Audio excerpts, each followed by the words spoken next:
Step 2. Install the film. Put the film rolling onto the shaft. Use the air gun to hold the film roll tightly. Next, pass the film through each roller following the video step by step.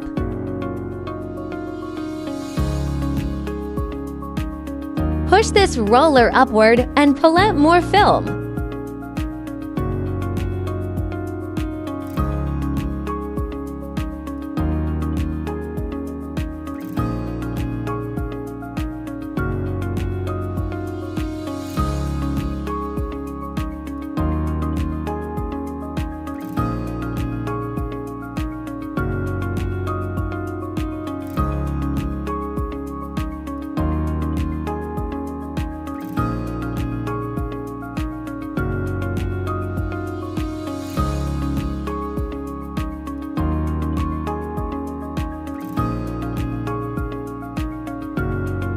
Insert the pin into the roller to fix. Press the roller to retrieve waste film.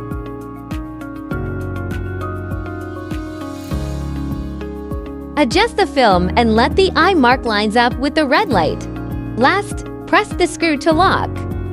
And the outer film installation is complete. On the other side, the inner film is installed using the same method.